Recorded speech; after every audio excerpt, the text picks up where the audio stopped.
Force majeure, an event that's above and beyond our control. That expression, borrowed by insurers from the French to describe what may otherwise be seen as an act of God. Los Angeles' devastating wildfires certainly qualifying as force majeure. The explosive cocktail of prolonged drought, low humidity, and hurricane-force winds, together sparking an unprecedented disaster. However, is it all down to Mother Nature? What does it take to prevent and put out wildfires in times of global warming? There's what insurers should cover in earthquake, mudslide, and fire-prone Southern California, and what authorities should do, from building codes and safety norms to how much tax should be raised to fund rescue services. The well-to-do in the posh Pacific Palisades neighborhood will almost certainly land on their feet. Some even can pay for private firefighters. But what about the rest of the population? Today in the France 24 debate, we're asking if we're ready for the new normal. And joining us from Los Angeles, she's been under an evacuation order, Franco-American novelist and television writer Vanina Marceau. Thank you for being with us. Thank you for having me. From Seattle, Washington, on the West Coast, Crystal Raymond, Deputy Director of the Western Fire and Forest Resilience Collaborative Research Program. Welcome to the show. Thank you for the invitation. Happy to be here. From London, Francisca Arnold-Dwyer, Associate Professor at University College London, UCL, the author of Insurance, Climate Change, and the Law. Thank you for joining us. Good evening, and thank you for having me on the program. And if you want to build a house in these times of global warming, you need an architect. Martin Duplantier of Martin Duplantier Architects is also curating the French pavilion at the May Venice Biennale that's taking place. Thanks for joining us. Thank you for the invitation. You can listen, that's right, listen, like, and subscribe to the France 24 debate wherever podcasts are streamed. Before we go to our panel, let's go to Los Angeles and the focus on those who've lost it all. France 24 correspondent Wasim reports. Everywhere you look, there are thousands upon thousands of items of clothing. There are shoes, there's bedding, there are hygiene products, food, and water. This is all just a fraction of what has been donated here over the past few days. The people we spoke to saying all this help has been a lifeline. We've just been holed up in a motel for the last couple of days and trying to figure out where we're going to go from here. Made a list, yeah. I mean, there's underwear, t-shirts, those kinds of things. Toothbrush, toothpaste, basics. Yeah, it was really that kind of stuff. We packed a suitcase before we left. I gave him a suitcase and said, put some clothes in for both of us to wear. So, well, I found some pants, which is good because I only took sweats. So I've been schlepping around like a slob. So I'm happy to at least have a pair of jeans here. I think, we're resilient, we're strong, we're Dina strong. I've always said that. We've always taken care of our own. So, that's what we're doing. It doesn't surprise me. Everything's gone. I'm so sorry. Yeah, we're just trying to rebuild, trying to keep the morale. I think this program really gives people the energy and the confidence to go on because it's hard. It's very hard losing a lot. All day long and for the past few days, we've seen all these cars coming in with so many donations. Volunteers also coming in strong. We have about 600 people helping out here today. We can cross live now to Wasim Cornet. Wasim, you went on Monday and visited with those at a clothes drop. Tell us more about that. Yeah, so this was the Santa Anita racetrack that has been the location where most of the East LA locations in terms of help have been donating all of that help, and that is primarily for the people affected from Pasadena, Altadena, the victims of the Eaton fire. And, showing up Monday, and this was already 2 or 3 days into the donation effort, there were still thousands upon thousands of items of clothing. There were shoes, there was bedding, there was food, hygiene products, water, basically anything you could possibly need to sort of at least sustain you for the first few days following this terrible disaster. And this was a work week. We ended up going on a Monday, and we were told that there were 600 volunteers who showed up throughout the day to help these people, to help put everything in boxes, to help distribute all of these items, and we left around 5 p.m. I believe, and there were still dozens of cars waiting, lined up to bring donations. And so this was obviously a very widespread community effort. The people we spoke to, some of them who had lost everything, told us essentially that this community coming together was the only thing keeping them going right now. And keeping them going. I see that it's sunny blue skies behind you 1 week on, but what we can't see is whether or not the winds have picked up as predicted by forecasters. Yeah, so there is a major difference with the dramatic wind event that led to all these fires last week, is that the areas under wind alerts and red flag warnings are very much less widespread than they were last week. So places like the LA Basin here, which is essentially all of central Los Angeles, the city of Los Angeles as we know it, they are not under red flag warnings because those winds are not as expected to be as strong. So it's going to be breezy a little bit here in Hollywood, but nothing compared to last week when I was woken up Tuesday morning by these vicious winds. However, those winds, those red flag warnings, those high fire conditions will affect much of the valleys north and northeast of Los Angeles, San Fernando Valley, the San Gabriel Valley, west of the city, like the Santa Monica Mountains. Those are places like Malibu, like the western tip of the Pacific Palisades, some of the areas affected by the Eden fire as well. So again, we're certainly not out of the woods. The people in Los Angeles proper are probably not going to be seeing any extreme fire conditions, but people in other suburbs certainly will. And so that is why authorities are asking people to be very careful. There have been masks that have been distributed in anticipation of these fires potentially decreasing the air quality over the next few days. But the good news is that firefighters have been able to make significant progress over the past 2 to 3 days.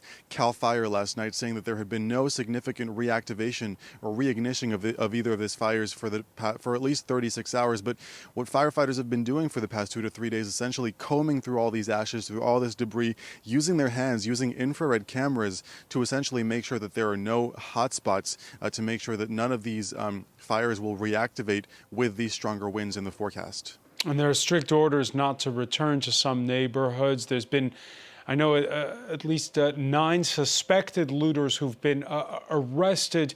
More broadly, Wasim, there's the investigation into what happened. Yeah, so obviously investigation on multiple fronts. Let's start with the Palisades fire. And I mean, I was mentioning the reactivation, the danger of reignition of these fires. The investigation has been handed to ATF, which is the Bureau of Alcohol, Tobacco, and Firearms and Explosives. And all day yesterday, all of Monday, there were agents on a specific hill essentially the top of Pacific Palisades, looking at the potential start to a fire, because based on videos that have been posted online, based on witnesses who were there when that fire started Tuesday, it appears that that location is where the fire started. And what is important here is that there was a fire there on New Year's Eve that was started by fireworks. Now, that fire on December 31st, the early hours of January 1st, was rapidly contained and put out by firefighters.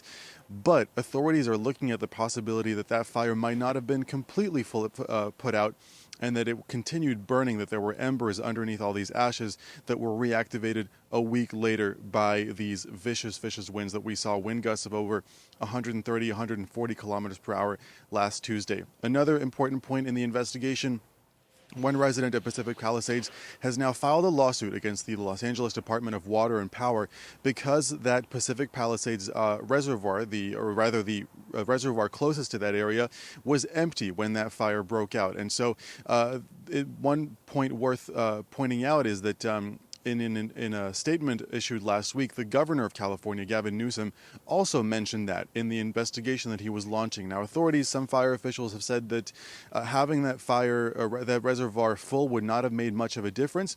But again, that lawsuit has been filed now to try to figure out exactly whether it would have made a difference and whether it could have helped some firefighters in that battle. And finally, talking about the Eden fire, which burned parts of Altadena, northeast of Los Angeles.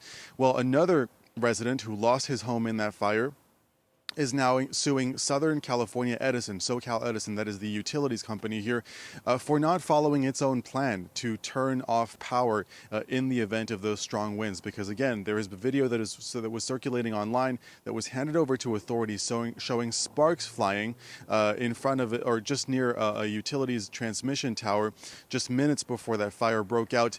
Obviously, this was 8 hours after the Pacific Palisades fire began, and so this resident believes that it was gross negligence that led the utilities company to not turn off power, especially given the dramatic weather conditions that day.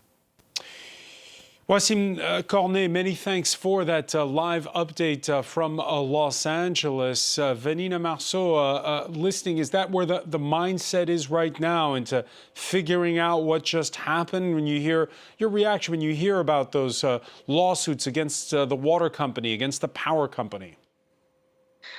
You know, there's been so much talk on social media about who to blame. I think given the scope of the damage, people are looking for someone to blame. And I've heard everything from the fire chief to the mayor to the governor to Southern California Edison to the utilities companies to, I mean, I think it's more important to look at the fact that we haven't taken climate change seriously for the past 50 years. If there's anything to point the finger at, it's climate change. I mean, this is devastating here in California, but these fires have become more and more frequent, as natural climate disasters have become more frequent all over the country. I was reading about the Smokehouse Creek fire in Texas last year that burned over 1 million acres. And there's Hurricane Helene in Florida. All of these disasters are increasing because we're not taking climate change seriously. So if that's where I think we should be pointing fingers. Crystal Raymond, you're listening in from Seattle. And, you know, we're used to making jokes about how much it rains, but a few years back, they had a so-called heat dome episode where you are. When you think back to that and you watch what's happening now, what are your thoughts? Yeah, we know that many people live in the West in areas that are very prone to wildfire. That's true here in Washington State. That's true throughout California. And we have clear scientific evidence that climate change is contributing to wildfire, increasing the length of our fire season, increasing the area burned, and frequency of these large fires. So the scientific evidence is clear, and what we really need to see is this recognition that we live in fire-prone areas and start to take greater measures. And your reaction, Crystal, to that lawsuit over a reservoir that's empty? Yeah, I don't know about a lawsuit specifically related to the reservoir, but we do know that we need to create situations where more resilient to these situations. We shouldn't be surprised when these conditions happen because they're happening more frequently. And so we need to take steps, both the government, both individuals, so that we're prepared for these situations and we're able to handle them as they come because we know that the frequency is going to increase. Francisca Arnold-Dwyer, what struck you the most in the past week in all of this? Well, as we've heard numbers coming through of losses totaling over $2 billion, the costliest of losses in US history, we've also heard that the projected insured losses, as reported by JP Morgan, are estimated at 20 billion, or by Bloomberg only at 30 billion, so only a fraction of the overall losses. And this puts, once again, insurance company into the spotlight. And so the question arises, are they doing their job and paying claims? So, Francisca, on this point, I remember in 1999, we had a major storm in the Paris area, and it was huge damage, and it was just before the new year. And a friend of mine who's a scientist said, the weather's political. When insurers have to cough up enough times, that'll be the end of the discussion on climate change, and yet we're still having it. That's true, and it's put the insurance industry and the home insurance market in a crisis because the climate change drives weather changes and also changes in the frequency and severity of natural disasters. And this means that insurers have to pay out more often. Then they have to charge higher premium because their business model is based upon premium charges that cover the claims of a few for a large pool of insureds. So to make this work, the money they charge must exceed the claims, and on top of a slice of regulatory capital. And as natural catastrophes become more frequent and also more severe, this model is out of kilter. So we are in a situation where there's an elevated risk of wildfire in California, in the LA region. So premiums become unaffordable, especially for lower income households. And then households decide not to buy insurance. And then when disaster strikes, they're not insured and cannot claim. I want to revisit that point, but just before we talk about the cost of all of this, Martin Duplantier, first of all, your reaction to the fact that there's a lawsuit over a reservoir gone dry. Well, of course, it's probably easy to point out such misunderstanding or lack of water at a certain point, but I think the problem is much bigger than this, and I'm not sure if this reservoir would have saved the neighborhood and the 12,000 houses that went into flames. Is it just since Los Angeles is home to Hollywood? We all remember the 1974 Roman Polanski movie, Chinatown, and it's all about who gets to control the water supply into Los Angeles. And that movie's set in the 1940s. Isn't it just about you shouldn't build cities in places where there's not enough water? Well, if you look at the Californian context, you understand that Northern California is providing most of the water to Southern California. So, first of all, it's a much wider understanding of the territory and of geography than just the area of Los Angeles. So, of course, because we're moving massive amounts of water to Phoenix, to cities like Los Angeles, etc., that probably wouldn't be naturally able to sustain, a full year-long water supply. That this population has been enjoying sun, that has been enjoying warm temperatures. But let's come back to reality. In the history of urbanism, cities have always had to adapt to their surroundings. And the hard thing here is that radical changes are coming. And because it's so radical and so rapid, so quick, we don't have the time to adapt our cities. But the failure or the error that we should avoid is to build back as it was. And that's the big challenge. Is that what people are clamoring for where you are, Vanina? Build it right back the same way it was? You are in the land of the free, as it calls itself. I haven't heard much clamor to rebuild yet. I've heard a lot of talk about how we will rebuild.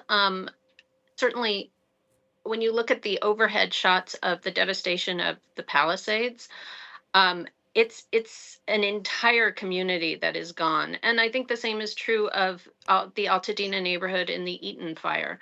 So I think we will rebuild. I think right now people are still trying to figure out, how they're going to land, given just the incredible paperwork that will be involved in trying to get insurance settlements. If people do have insurance, I know a lot of insurance companies have refused to insure people who live in wildfire areas. And, at this point, practically all of Los Angeles is a wildfire area, especially all of the communities that are in the mountains. And we have two sets of mountains in this area, the Santa Monica Mountains that bisect the city and the San Gabriel Mountains. So I think it's a little premature to be talking about clamoring for rebuilding, but I think there's a feeling of optimism that people are trying to cling to, given just the scope of the devastation, because otherwise we just all, completely collapse.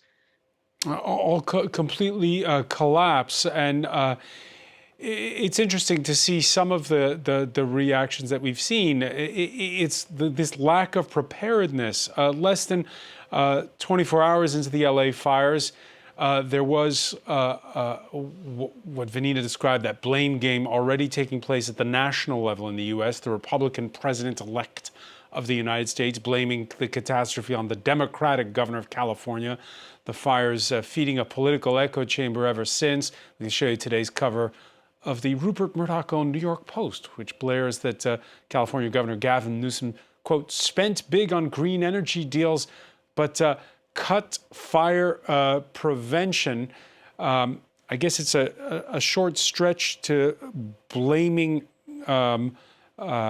green energy deals for fires, but obviously that's not what's being said there, Crystal Raymond. What is interesting to note, though, is it's this question of what's the role of government in all of this. Yeah, I think it's really unfortunate to see wildfire be made political in this way. I mean, whatever side of the spectrum you're on, you can be affected by these wildfires. And I think, we know we're not putting enough of resources towards the solutions that we have available. We know a lot of what the solutions are. When we talk about building back, people can build back better, and we know what those solutions are. But, we need incentives and we need government support to help these communities be better designed when they do come back. Build back better is how? We know the sorts of building materials that can go into buildings to make them more resistant to wildfire. We know how to design communities such For instance, that people can get more what kind of easily in and building out. materials? Yeah, I mean, we know that building, with cedar shake, with building with wood on the outsides as opposed to materials that are designed to withstand fire doesn't work. We know about the screens so that you can block openings so that embers don't come into houses to catch them on fire. These sorts of resources are available. And insurance plays a role in that. There's not a strong enough structure within insurance to incentivize people to make those changes and to actually be rewarded for that in terms of reduced rates on their insurance, because that structure isn't fully in place to do that. But we do have solutions. And I think that we need to sort of resist that urge that we've just got to, get back, we've got to build back, but actually to take this as an opportunity to say, we do know what some of those things are that we can put in place to design these neighborhoods. It won't protect every structure, but it increases the chances that we can evacuate, protect more homes when these events do happen. The last time you were with us, Martin Duplantier, was to talk about the inauguration of the Olympic Village here in Paris. And it had a neat design with the fact that you had a building structure that had coolants and heatings using the waters from the showers. It made it much more energy efficient. You said you didn't even need air conditioners for these buildings. But you said there was an upfront cost. So you pay more when you build. And in what was just been described there by Crystal, is it pay more up front to save more later? Yes, but on the other hand, I think we're talking here about micro solutions, about solutions at the scale of a building, which can be, dealing with the entire building, which can be dealing with just a part of it, can be a shelter. And then the rest of the building can be, more, let's say, open to the surroundings, because we don't want to live in bunkers. I think, if we choose to live around LA, that's because of the beautiful trees, because of the beautiful landscape. So we don't want to be stuck in a concrete bunker. But I think the other, I think, and more decisive impact that we can have is on the urban level. That's why I'm talking about neighborhoods, about communities that have to gather and have to decide, what is the density, what is the so fewer houses, what you're saying. Exactly. What is the offset with the forest? What should the forest look like? How is it maintained? I mean, all of that is linked. If we talk and if we look only at the building, then we're going to see that happening again. So that's a three-dimensional and also a short, mid, and long-term vision that we have together with the communities to raise up and to build. Again, Crystal Raymond, I go back to the question I posed to you earlier, is how much of what that planning, when it comes to managing forests and all that, is down to ethics that have to come from public authorities in the name of public safety? Yeah, I think there's certainly an aspect of it that needs to come from the public. I also think it can come from individuals, and it can come from neighborhoods and communities. If one individual does a lot to protect their house and build in a certain way that they're resistant to fire, it may not be useful if their neighbor doesn't do it as well. And so, yes, there's certainly a role for government, and there's a role for communities and individuals and the private sector too, in terms of how insurance can step in and incentivize this sorts of behavior and reaction as well. So I think there's roles for all sides on this issue. All right, we have in the United States a new administration that's coming in. Under the first incarnation of Donald Trump, federal taxes were cut, and that put a strain on state and local budgets. What is true is that the mayor of Los Angeles has taken heat in the last week for slashing the fire department's budget while increasing that of the police.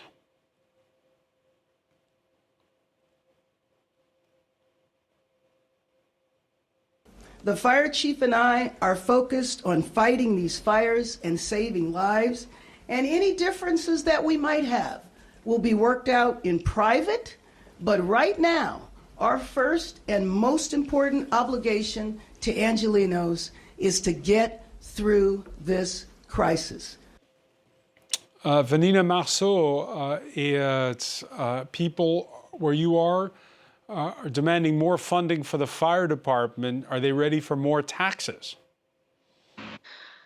I honestly don't know where to fall on this issue, because there has been so much reported about it recently that the fire department has been cut, and yet CAL FIRE's budget is $3.8 billion. That's almost doubled since 2019.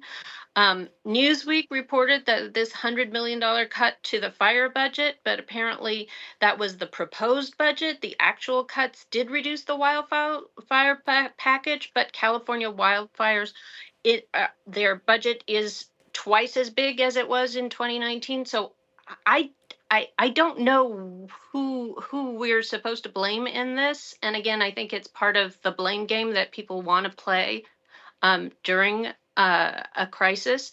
It's clear that to rebuild California is going to cost a lot of money. At the same time, California is the 5th largest economy in the world. So I think there's ample sources for that money, and I think a lot of it should come from government, considering it's not as if you can pick up the city and move it somewhere else. This is where it is. All right, among the vocal critics of the mayor is her electoral rival from last time around, billionaire real estate mogul Rick Caruso, who was very vocal in the first days of the LA wildfires last week, but has had to do some damage control of his own amid reports that he hired private firefighters to protect his Brentwood home and Palisades Village. That's a retail residential complex that he also owns. The LA Times interviewed an off-duty firefighter from Los Alamitos, that's south of Los Angeles, who'd been hired by a private contracting firm called West Coast Water Tenders. Private firefighters, Vanina? You know, I heard about this too. There was some guy, I can't remember his name, on Twitter putting out a post for asking for, who knows, a private firefighter company to save my house, kind of money, not an object kind of thing. I don't know. This strikes me as an extremely dangerous road to go down if we're just going to have private wealthy people being able to protect their homes and everyone else, well, fend for yourselves or whatever resources are available. I mean, I kind of find it despicable.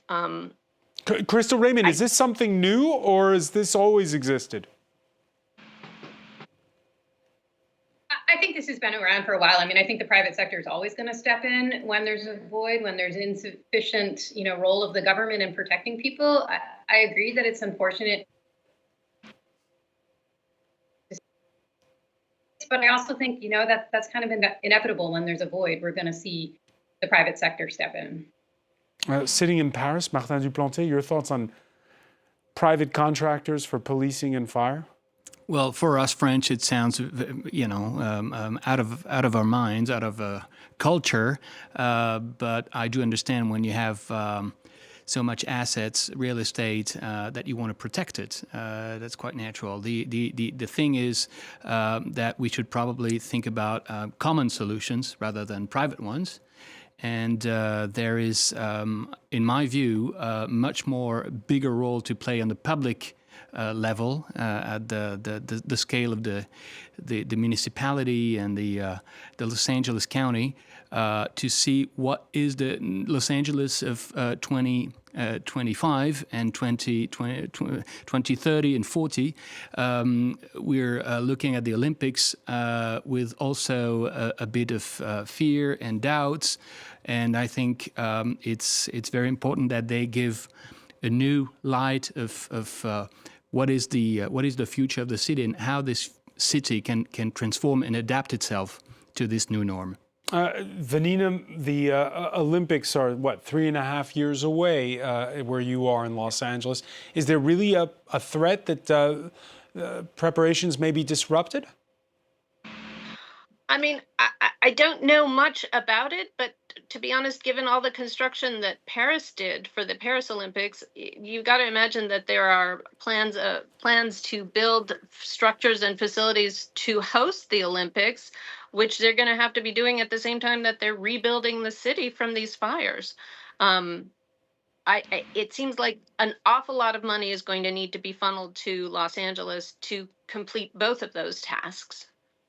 Yeah, for many who've now lost their homes or businesses comes the challenge, and we touched on it a little bit earlier, of convincing insurers to pay. Delana D'Souza has more on that.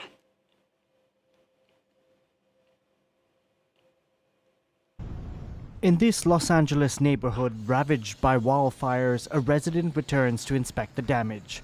Jesus Hernandez finds his home has been completely destroyed. Again, you would be met with the living room, which is literally right here in this area. As Jesus inspects what little remains, worry starts to mount. Hopefully the insurance can pay for, most of it. If not, then we're gonna have to stay with friends or someone. Many residents in Southern California remain anxious as insurance companies have suspended or limited their coverage in the past 2 years. In the affluent neighborhood of Pacific Palisades, thousands of contracts have been cancelled. This couple struggled but eventually found an insurance policy days before last week's fire broke out. I wonder how many other people weren't able to get that policy at the 11th hour, because you worked very hard to get it. Between recurring wildfires, flooding, and the risk of an earthquake, California remains costly for insurance firms eager to leave the state. Authorities have now forbidden companies from canceling policies for the next year. So right now, my immediate goal is to make sure that we get the claims paid as quick as possible, and that we get people on the road to recovery as quickly as we can. While experts estimate the damage and economic loss could cost between $135 to $150 billion, insurance companies could wind up paying nearly $20 billion. So, Francisca Arnold-Dwyer, several questions. First one, at what point does a geographical area become uninsurable? Is Los Angeles nearly uninsurable at this point? There are several factors playing into it. So uninsurability is if losses are so catastrophic that they can't be pooled, they're not capable of being insured. However, one of the issues in California is also a different one, which is that the Californian insurance regulator regulates the level of insurance premium, which means that insurers cannot charge a premium that's risk reflective. And this makes it uneconomic for insurers to provide homeowner insurance to some of these households. Because of this problem, California has also come up with a partial solution, which is called Fair Plan, which is sort of a statutory syndicated fire insurance pool. So rich homeowner who are unable to buy insurance can still buy insurance. However, the problem with Fair Plan is that it's not cheap either, and also that claims are limited to a 3 million maximum ceiling. So there is a question of uninsurability in the sense that insurers have no appetite to offer insurance in California, but also that it's unaffordable for some households. And on that point, Francisca, how do you explain more nationally this sort of backlash against insurance companies. It was illustrated by that murder of an insurance company executive in New York by a young man who had traveled, who had lived for a while in California. Your thoughts on that? Why is this sort of rage against insurers right now? Yeah, so there's a perception that insurance companies are just charging these high premiums but are not paying claims, and it's sort of been said that this guy Luigi Mangione was allegedly motivated by a resentment on what he said as sort of parasitic health insurance. So it's this feeling of powerlessness that you think you buy a service, a financial product, but then it lets you down, or it doesn't give you as much financial protection as you have been expected. So, but again, there's it's when you look at what insurance companies offer, it's sort of governed by their sort of terms and conditions, and there are limits in the policies. Policies have exclusions. They don't cover, sometimes they don't cover specific assets for which you need a specialist policy. So it's a complicated picture. And a complicated picture, but Francisca, that perception that insurance companies are ripping people off, is it grounded in fact? In insurance companies, they are companies that are accountable to their shareholders and investors, so they do have to make a profit. They do have to hold regulatory capital, and they have to make enough money to pay claims, to be financially stable, or they will lose their license. If the regulator sets premium controls that doesn't allow insurance companies to charge the premium they need to pay claims, then you've got to have at least a slice of sympathy for insurance companies that decide not to do any further business in California. Vanina Marceau, it's for many of those, and I'm sure you know some, who have lost their homes or had their goods damaged. It's going to be a long haul to getting their claims. It is. There's an immense amount of paperwork. As someone who had to deal with flood damage about a decade ago, the paperwork is enormous.